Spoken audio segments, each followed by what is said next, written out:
Charging and discharging of capacitor, discharging of capacitor. पता नहीं यार मेरी राइटिंग इतनी ख़राब क्यों है, हालांकि मैं इतनी कोशिश करता हूँ अपनी राइटिंग को ठीक करने के लिए, लेकिन अनफॉर्चुनेटली बस नहीं ठीक हो रही, तो क्या कर सकते हैं। तो चार्जिंग और डिस्चार्जिंग ऑफ कैपेसिटर के बारे में आज के लेक्चर में हम लोग डिटेल से स्टडी करेंगे। तो सब लोग तैयार हो बच्चे? गुड। सर प्रैक्टिस किया करें यार। अब क्या प्रैक्टिस करें, अब हम बूढ़े हो चुके हैं। मैंने कौन से तुम लोगों की तरह बोर्ड के एग्ज़ाम देने हैं भाई, कि जिसकी वजह से मुझे अपनी राइटिंग की प्रैक्टिस करनी चाहिए तो वगैरह वगैरह। छोड़ो मड़ा, क्या करेंगे।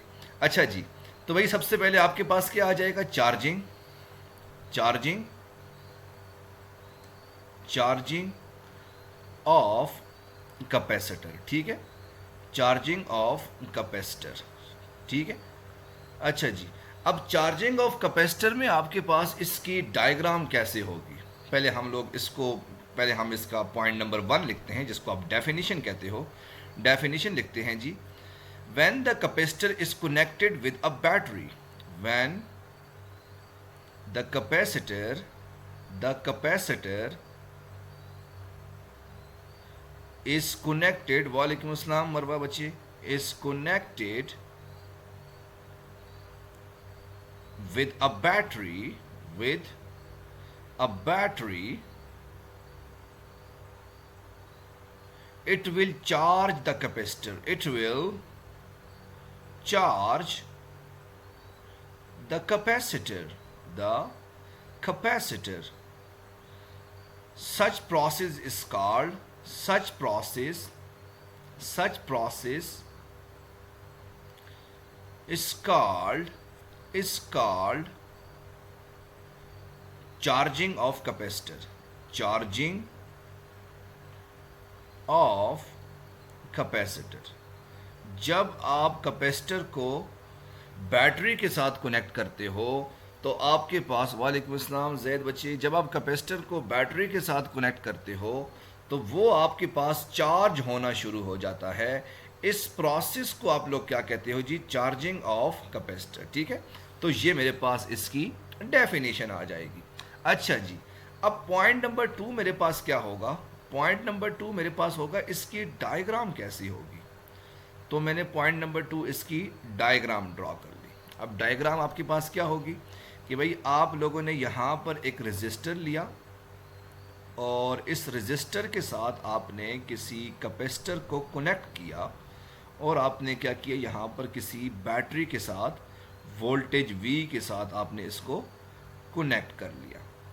तो जब आप कनेक्ट करोगे तो होगा क्या, आपके पास ये जो कैपेसिटर है, ये जो कैपेसिटर है ये आपके पास चार्ज होना शुरू हो जाएगा। इस प्रोसेस को आप लोग क्या कहोगे? Charging of capacitor. डेफिनेशन फिर से रिपीट कर रहा हूँ, ये सामने लिखी भी है।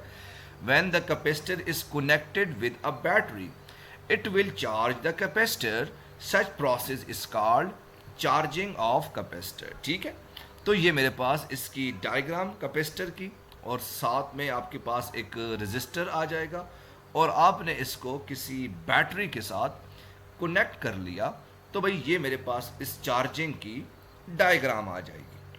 अच्छा बच्चे, अब तीसरा इंपॉर्टेंट पॉइंट जो समझने वाला है वो क्या है जी? चार्जिंग ऑफ कैपेसिटर की इक्वेशन क्या है? चार्जिंग ऑफ कैपेसिटर की हमारे पास इक्वेशन क्या है? तो चार्जिंग की बच्चे मेरे पास इक्वेशन बनती है Q is equal to Q nought 1 minus e raise की power minus t divided by R C. ये बच्चे मेरे पास चार्जिंग की इक्वेशन बनती है। क्यू मेरे पास जो कैपेसिटर चार्ज हो रहा है वो, और क्यू नॉट मेरे पास फुली चार्ज कैपेसिटर, आर मेरे पास रेजिस्टर और सी मेरे पास कैपेसिटर आ जाएगा। अभी हम इसको आगे फर्दर देखेंगे, इस फर्दर इक्वेशन को सॉल्व करने की कोशिश भी करेंगे, वो आपने ध्यान में रखनी है, ठीक है। अच्छा जी, अब पॉइंट नंबर 4 मेरे पास क्या आ जाएगा कि ये जो मेरे पास आर सी है, आर सी मेरे पास रेजिस्टर और कैपेसिटर, इसकी यूनिट क्या होगी? The unit of R C is second. R C की यूनिट क्या होगी? The unit of R C is second, कि आपके पास आर सी की यूनिट क्या होगी, वो आपके पास सेकेंड होगी। ठीक है। और आखिरी पॉइंट, आखिरी नहीं बल्कि 2 पॉइंट और हैं। पॉइंट नंबर 5 आपके पास क्या होगा, ज़रा इसको ध्यान से देखना। पॉइंट नंबर 5 आपके पास क्या होगा, if T is equal to R C, R मतलब रजिस्टर और सी मेरे पास कैपेसिटर। ठीक है। अगर T मेरे पास आर सी के इक्वल हो जाएगा, then 63% of capacitor will be charge, 63% of capacitor will be charge. अगर आपके पास T जो है वो RC के इक्वल होगा तो मेरे पास कैपेसिटर जो है वो 63% चार्ज होना शुरू हो जाएगा। मुझे पता है कि आप लोगों के जहन में बहुत से सवाल जन्म ले रहे हैं और इंशाल्लाह उम्मीद है कि हम उन सारे सवालों को इस लेक्चर में कवर करेंगे, लेकिन थोड़ा सा आप लोगों को मेरे ऊपर भरोसा रखना पड़ेगा। ठीक है। तो इसको जो पॉइंट्स अभी आपको लिखवाए हैं, जस्ट आप लोग अभी इन पॉइंट्स को अपने पास नोट कर लो, फिर हम इसको आगे फर्दर जो है वो डिस्कस करेंगे। ठीक है। मुझे पता है कि आप लोगों के जहन में बहुत से सवाल आ रहे हैं, ऐसी आर सी सर क्या है जी, टी आपके पास आर सी के इक्वल होगा, ये 63% क्या होगा, तो इसकी डेफिनेशन तो चलो आप लोगों ने देख लिया। तो बहुत से सवाल आप लोगों के जहन में जन्म ले रहे हैं, तो इसको हम लोग सॉल्व करेंगे। अभी तुम स्क्रीनशॉट ले लो, तुम्हारे लिए मैंने ये जो स्लाइड है इसको ओपन कर लिया। वैसे भी तुमने लिखना सीखना तो है नहीं, तुम स्क्रीनशॉट ले लो। तो चलते हैं बच्चे, वाह जी वाह, आगे चलते हैं बच्चे। अच्छा जी, अब इस सवाल को ज़रा ध्यान से देखो। अब ज़रा देखो भाई कि इसमें है क्या चीज़। अज्यूम करो भाई अगर आपके पास एक छोटी सी बॉटल है, कौन सी बॉटल है, आपके पास ये पेप्सी की बोतल है, ये आपके पास छोटी सी पेप्सी की बोतल आके, और वालेकुम अस्सलाम अदन बच्चे वेलकम। अच्छा स्ट्रिंग की बोतल है, अच्छा ठीक है तुम स्ट्रिंग रख लो। और दूसरी तरफ आपके पास एक बड़ा सा ड्रम है, ये आपके पास एक बड़ा सा ड्रम या टैंकी आ गई, वो ये आ गई। ठीक है। अच्छा जी, अब मुझे एक बात बताओ, मैं क्या कर रहा हूँ भाई कि ड्रम के अंदर भी पानी को एंटर कर रहा हूँ, यहाँ पर पानी को एक नलके से एंटर कर रहा हूँ और ड्रम के अंदर भी पानी को एंटर कर रहा हूँ। तो मुझे बताओ पहले कौन सी बॉटल, पहले क्या चीज़ आपके पास फुल हो जाएगी, क्या आपके पास छोटी बॉटल फुल होगी या ड्रम फुल होगा? ऑब्वियसली बॉटल आपके पास जल्दी जल्दी फिल हो जाएगी और ड्रम जो है वो आपके पास काफ़ी टाइम लगाएगा। ड्रम जो है इसमें आपके पास टाइम काफ़ी ज़्यादा लगाएगा। एग्जैक्टली ऐसा ही है। अगर आप एक छोटा कैपेसिटर लेते हो, छोटा मैंने कैपेसिटर लिया, ये मेरे पास छोटा सा कैपेसिटर आ गया, और दूसरी तरफ मैंने एक बड़ा सा कैपेसिटर लिया, तो इसका मतलब क्या हुआ, आपके पास जो छोटा कैपेसिटर है वो जल्दी चार्ज हो जाएगा, जो बड़ा कैपेसिटर है वो मेरे पास थोड़ा सा टाइम लगाएगा चार्ज होने के लिए। ये बात है कि नहीं? Got it? हाँ जी। अच्छा जी, अब मैंने अगली बात की थी आपके पास 63% का क्या मतलब है, 63% का क्या मतलब है?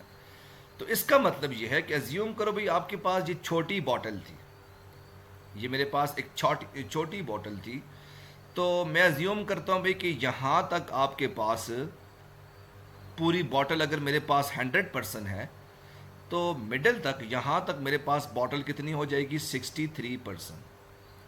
सिमिलरली अगर मेरी पास एक बड़ी बॉटल है, बड़ी टैंकी है, तो अगर ये पूरी मेरे पास अगर 100% है तो यहाँ तक मेरे पास क्या आ जाएगी, 63% आ जाएगा। ठीक है। अच्छा जी, तो आपको ये पता है कि भाई होता ये है कि भाई मैं अज्यूम करता हूँ भाई कि इस जो पहली छोटी बॉटल है इसको 63% चार्ज होने में या 63% आपके पास भरने में आपके पास 1 सेकंड लगता है। अगर मैं अज्यूम करता हूँ कि आपके पास जो छोटी बॉटल है इसको 63% चार्ज होने में अगर 1 सेकंड लगता है, तो जो बड़ी बॉटल है जो बड़ी टैंकी है, इसको 63% चार्ज होने में कितना टाइम लगेगा? ऑब्वियसली 1 सेकेंड से ज़्यादा टाइम लगेगा। वो आपके पास 1 मिनट भी हो सकता है, 10 मिनट्स भी हो सकते हैं। तो मैं अज्यूम करता हूँ भाई कि आपके पास 10 मिनट्स आपके पास लगेंगे। जी बच्चे, मोर देन 1 सेकेंड लगेंगे। फिर से रिपीट कर रहा हूँ, अगर आपके पास एक छोटी बॉटल है, मैं सारे स्टेप्स को दोबारा से रिपीट कर रहा हूँ।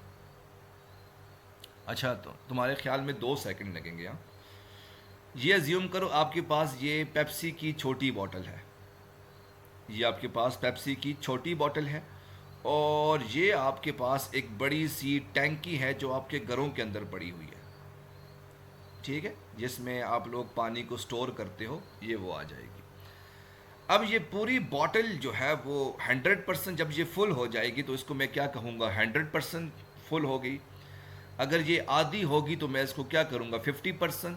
तो अज्यूम करो भाई यहाँ तक मेरे पास 50% है, तो थोड़ा सा ऊपर मेरे पास क्या हो जाएगा, 63%।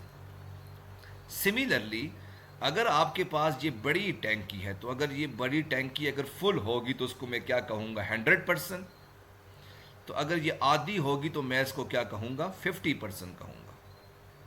तो 50% से थोड़ा सा ऊपर आपके पास ये 63% आ जाएगा। Got it? अच्छा जी, अब मैं आपसे सवाल पूछता हूँ कि मैं इस छोटी बॉटल के अंदर भी पानी को एंटर करता हूँ, तो ये मेरे पास ब्लू कलर का पानी एंटर हो रहा है। बड़ी बॉटल के अंदर भी पानी को एंटर करता हूँ, तो छोटी बोतल को अगर 63% चार्ज होने में अगर 1 सेकेंड लगता है, तो बड़ी बोतल को 63% चार्ज होने में कितना टाइम लगेगा? क्योंकि ब्लू कलर का पानी होता है ना, तो क्या 1 सेकेंड लगेगा? ऑब्वियसली 1 सेकेंड से ज़्यादा लगेगा। कितना टाइम लग सकता है? मैं अज्यूम करता हूँ 10 सेकेंड लगेगा, और 10 सेकेंड लगेगा भाई, तो अज्यूम करो भाई 10 सेकेंड्स आपके पास ज़्यादा लगेंगे। और 2 सेकेंड कर लो यार, एक से ज़्यादा लगेगा ना, 1 मिनट कर लो, और जाओ यार 1 घंटा कर लो, अब खुश हो? तो 2 से ज़्यादा लगेगा ना, 1 से ज़्यादा लगेगा ना, तो बस वो आपकी मर्जी आ जाएगी। एग्जैक्टली कैपेसिटर में भी कुछ ऐसा ही होता है। कैपेसिटर में भी आपके पास कुछ ऐसा ही होता है कि अगर आपके पास एक कैपेसिटर है जो कि छोटा कैपेसिटर है, और दूसरी तरफ अगर आपके पास एक बड़ा कैपेसिटर है, तो छोटा कैपेसिटर आपके पास कितना टाइम लगाएगा? कम टाइम लगाएगा। फॉर एग्जांपल, अगर छोटा कैपेसिटर चार्ज होने में अगर आपको 1 सेकेंड लगाएगा, लेकिन जो बड़ा कैपेसिटर होगा वो फुल चार्ज होने में आपके पास ज़्यादा टाइम लगाएगा, फॉर एग्जांपल 10 सेकेंड लगाएगा। तो ये आपने कहा था कि भाई अगर आपके पास कैपेसिटर ज़्यादा होगा, बड़ा कैपेसिटर होगा, तो वो ज़्यादा एनर्जी स्टोर करेगा, और अगर का छोटा कैपेसिटर होगा तो आपके पास कम एनर्जी स्टोर करेगा। तो ये आपके पास पॉइंट नंबर 5 है। पॉइंट नंबर 5 आपके पास क्या हो जाएगा? पॉइंट नंबर 6 है। पॉइंट नंबर 6 क्या होगा जी? Small capacitor store, small capacitor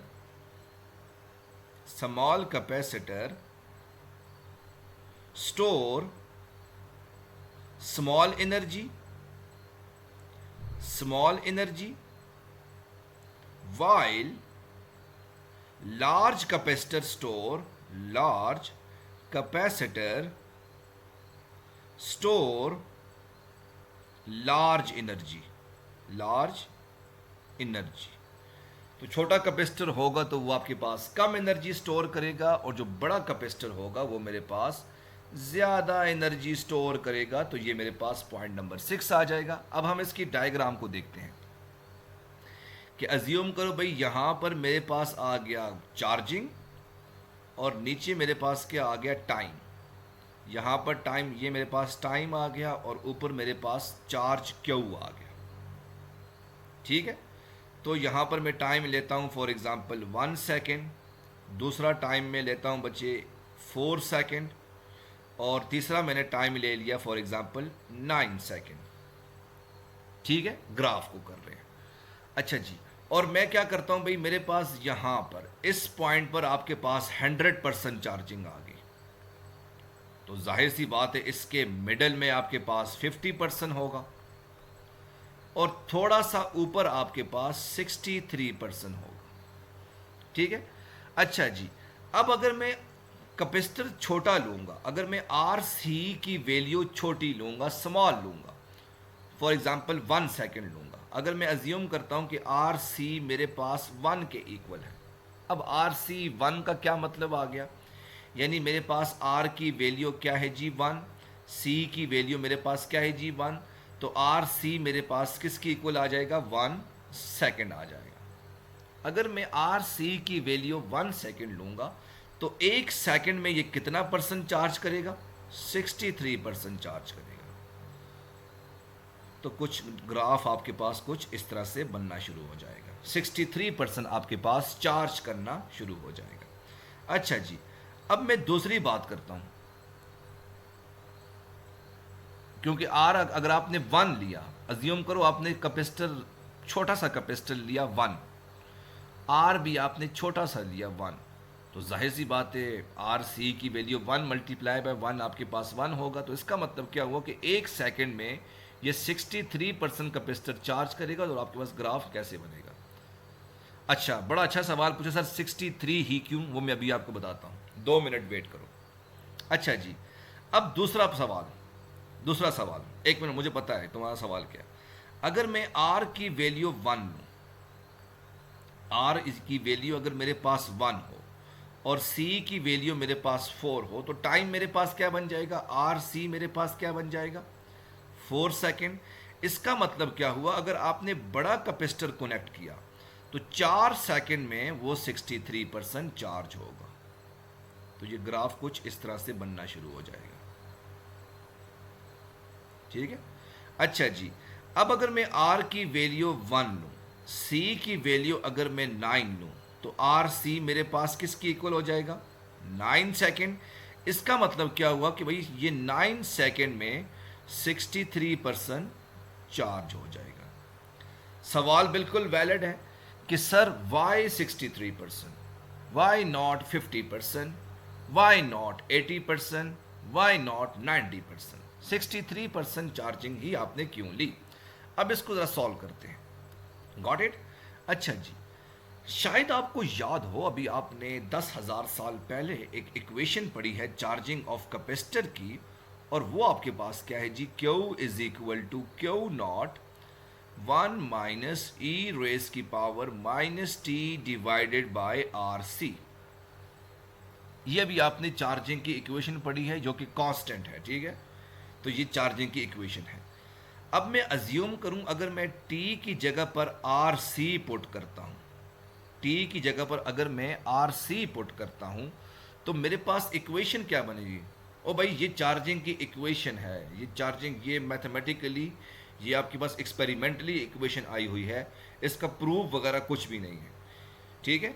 अगर मैं टी की जगह पर आर सी पुट करूं, तो मेरे पास क्यू की क्या वैल्यू बन जाएगी, Q is equal to Q not 1 minus e raise की पावर माइनस टी की जगह पर क्या आ जाएगा, R C divided by R C. तो ये कैंसिल आउट हो जाएगा, तो पीछे बच जाएगा Q is equal to Q not 1 minus e raise की पावर माइनस 1, ये आ जाएगा। ठीक हो गया। अच्छा जी, अब इसको फर्दर सॉल्व करो, तो ये मेरे पास बन जाएगा Q is equal to Q not 1 minus 1 divided by e. इसको मैंने उठाकर इस तरह से लिख लिया। तो जब मैं इसको फर्दर सॉल्व करूंगा तो ई की वैल्यू आपके पास कांस्टेंट होती है, दैट इज 2.78 अप्रॉक्सीमेटली। ये आपके पास कांस्टेंट वैल्यू होती है एक्सपोनेंशियल फंक्शन की। तो मेरे पास क्यू की वैल्यू आ जाएगी, Q is equal to Q not 1 minus 1 divided by 2.78। जब आप इसको फर्दर सॉल्व करोगे तो यहाँ पर आपके पास क्यू की वैल्यू आ जाएगी, Q is equal to 0.63 Q naught, और अगर आप परसेंटेज निकालोगे तो यहाँ पर आपके पास 63% आ जाएगी। तो इसका मतलब क्या हुआ कि जब आपके पास टी आर सी के इक्वल होगा, याद रखना ये एंट्री टेस्ट का सवाल है, एंट्री टेस्ट वाला ये सवाल पूछता है कि जब आपके पास टी आर सी के इक्वल होता है तो आपके पास ये 63% चार्जिंग होगी। ये क्या लिखा है सर, 1 कहाँ से? और गरीब लोगों, ये ई रेस की पावर -1 लिखा हुआ है ना, तो क्या मैं इसको उठा के 1/ई लिख सकता हूँ? तो ये वहाँ से आ जाएगा, 1/ई यहाँ से आ जाएगा। ठीक है, तो ये पॉइंट आपको समझाना था। That is T is equal to R C, तो आपके पास 63% चार्जिंग हो जाएगी कैपेसिटर की। नो डाउट आपकी बुक में ये चीज़ गिवन नहीं है, लेकिन एंट्री टेस्ट के लोगों के लिए ये चीज़ें काफ़ी ज़्यादा इम्पॉर्टेंट हैं। राहत बच्चे, तुम इसको छोड़ सकती हो, तुम्हारे लिए ये इम्पॉर्टेंट नहीं है। सर हम किस फार्मूले से कह रहे हैं कि T is equal to R C है? और गरीब लोगों, ये जो टी मेरे पास आर सी जो है वो टी के इक्वल होता है। कैसे होगा, ज़रा ध्यान से कर लेते हैं, 1 मिनट। अब बच्चे ने सवाल पूछ लिया है कि आर सी आपके पास टी के इक्वल ही क्यों है?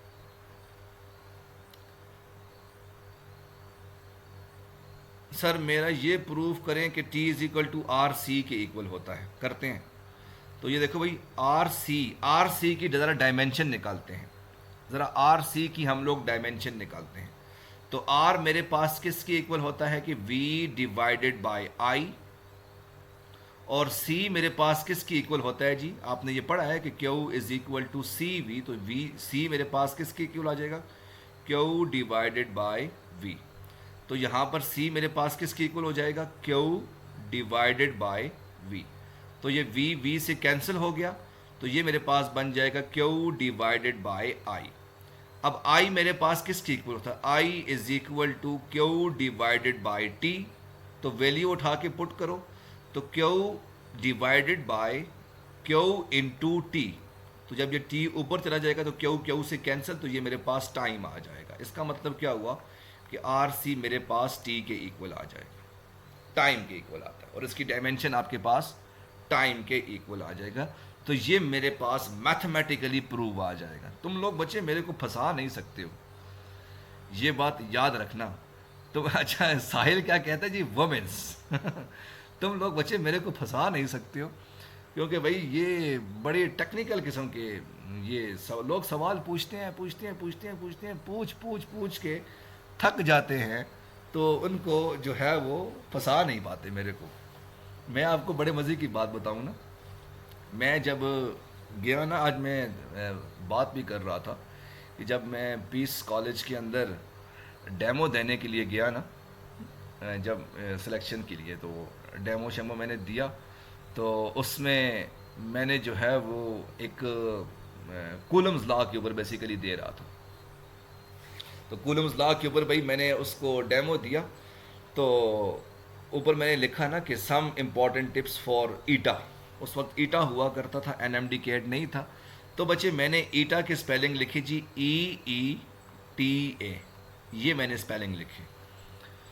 तो जब मैंने सारा कुछ प्रूव कर लिया, तो मुझे प्रिंसिपल कहता है, यार ये जो आपने ईटा के स्पेलिंग लिखे हैं क्या ये ठीक हैं? मैंने कहा हाँ भाई बिल्कुल ठीक है। फिर वो कहता है, यार ईटा की स्पेलिंग ETEA नहीं होता? ETEA नहीं होता? मैंने कहा नहीं सर, ईटा की स्पेलिंग EETA होता है। तो मैंने अभी देखा है थोड़ी देर पहले। और EETA से क्या बनता है जी? Elementary educational testing association.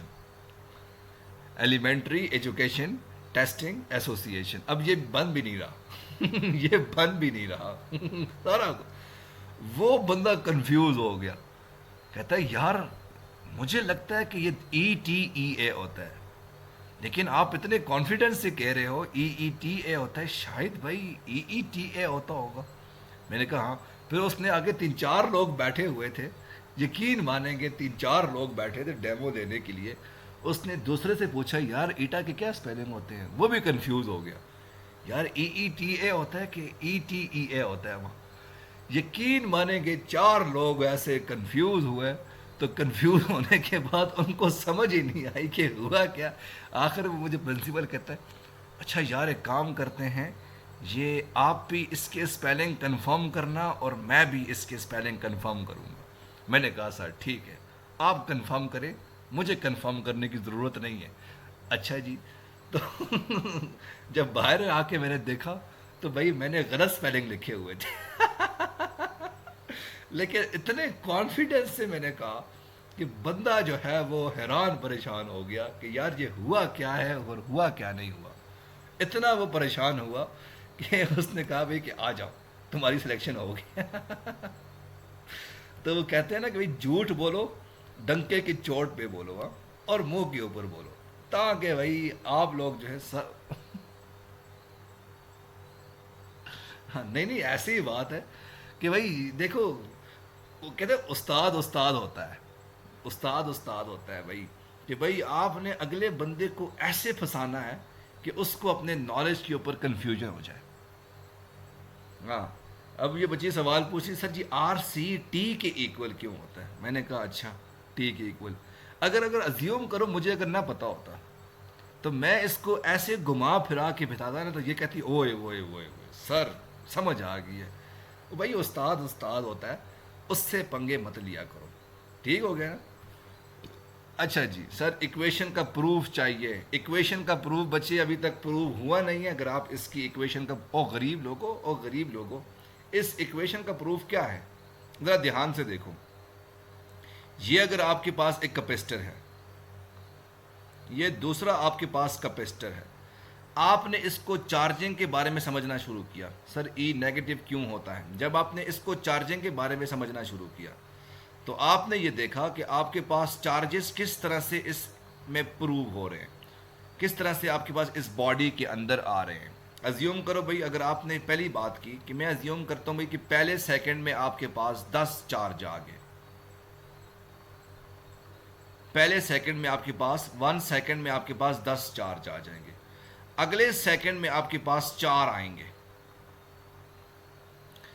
उससे अगले सेकंड में आपके पास 3 आ जाएंगे, उससे अगले सेकंड में आपके पास 1 चार्ज आ जाएगा, उससे अगले सेकंड में आपके पास 5 चार्ज एंटर होंगे। अब ये आप देखो तो भाई आपके पास ये जो डेटा गिवन है, ये डेटा अज्यूम करो, ये जो आपके पास डेटा गिवन है, अब ये आपके पास कौन से ग्राफ को शो कर रहा है? अगर आप इसका ग्राफ ड्रॉ करोगे ना, तो जब आप इसका ग्राफ ड्रॉ करोगे तो आपके पास ग्राफ जो बनेगा वो आपके पास कुछ एक्सपोनेंशियल फंक्शन का बनेगा। ये राहत को एक्सपोनेंशियल फंक्शन के बारे में पता है क्योंकि ये मैथमेटिक्स की स्टूडेंट है। तो आपके पास जो ग्राफ बन रहा है वो कुछ एक्सपोनेंशियल फंक्शन का बन रहा है। तो इस वजह से आप लोगों ने यहां पर exponential function Q is equal to Q not 1 minus e raise की power minus t divided by R C, इस तरह की आपने इक्वेशन लिखी जो कि एग्जैक्टली इस ग्राफ को फॉलो कर रहा था। अगर ये इस ग्राफ को इस तरह से फॉलो ना कर रहा हो तो आपने उसको नहीं लिखोगे। सर माइनस टी क्यों है?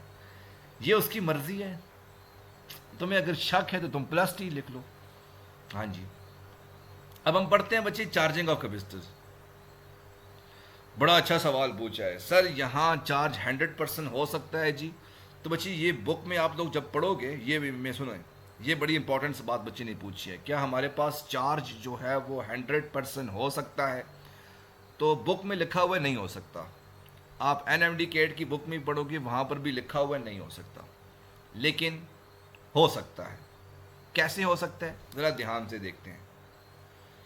Q is equal to Q not 1 minus e raise की power minus t divided by R C.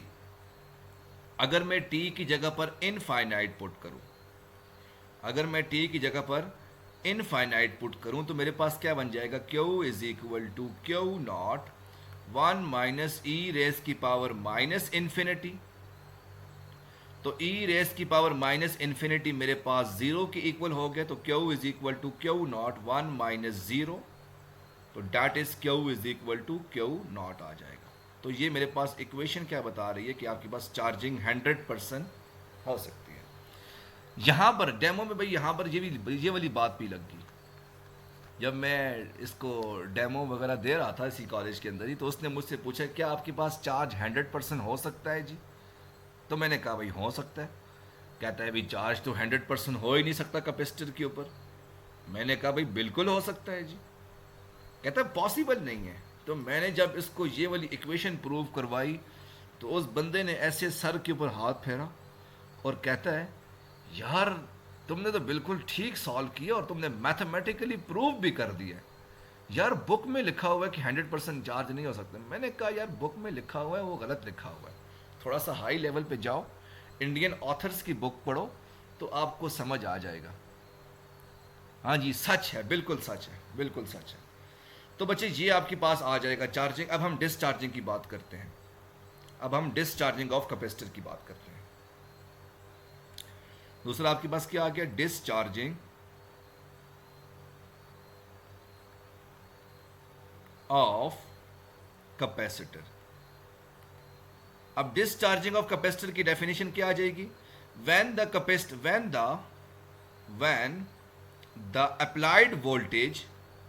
applied voltage is removed, when the applied voltage is removed, the capacitor will be discharged. The capacitor will be discharged.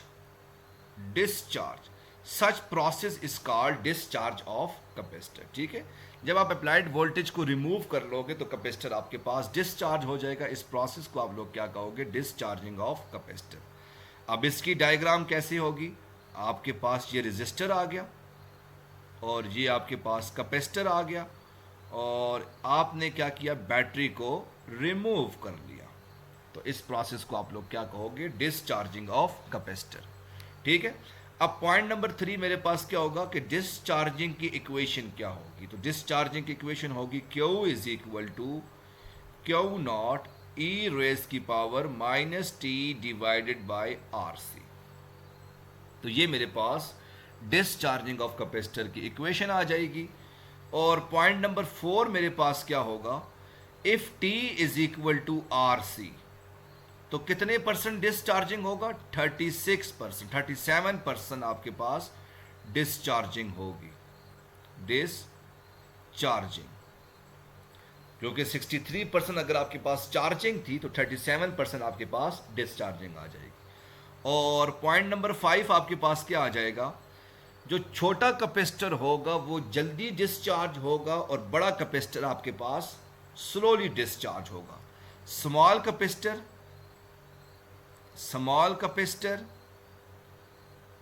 Quickly discharge.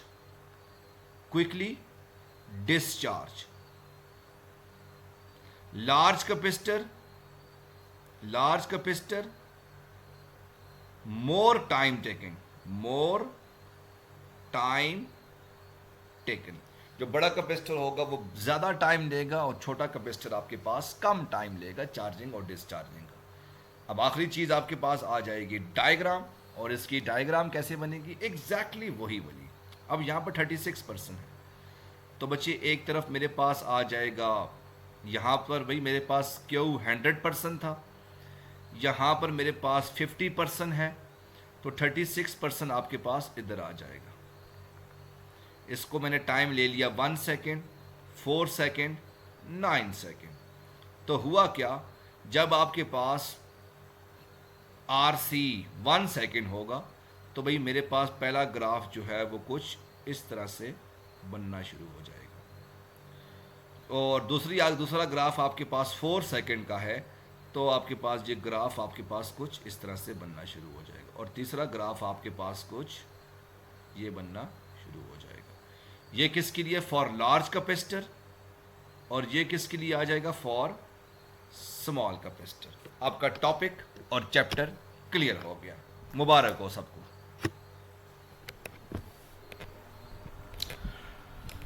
Alright dear students, thank you very much. तो बच्चे इस topic को थोड़ा सा दोबारा repeat कर लेते हैं।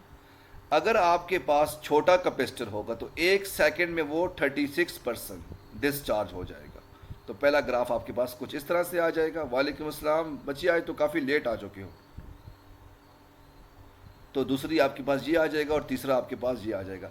बड़ा अच्छा सवाल पूछा है। If T is equal to 2RC then Q will be what? वो आप निकालो ना, वैल्यू उठा के पुट करो तो आपके पास इसका आंसर आ जाएगा। सर स्लाइड स्टार्ट से लेकर आए, वो आपको खुद लानी चाहिए। हाँ, वो आपके पास खुद आ जाएगा, ठीक है। ऑलराइट डियर स्टूडेंट्स, किसी बच्चे का कोई सवाल है तो वो पूछ सकते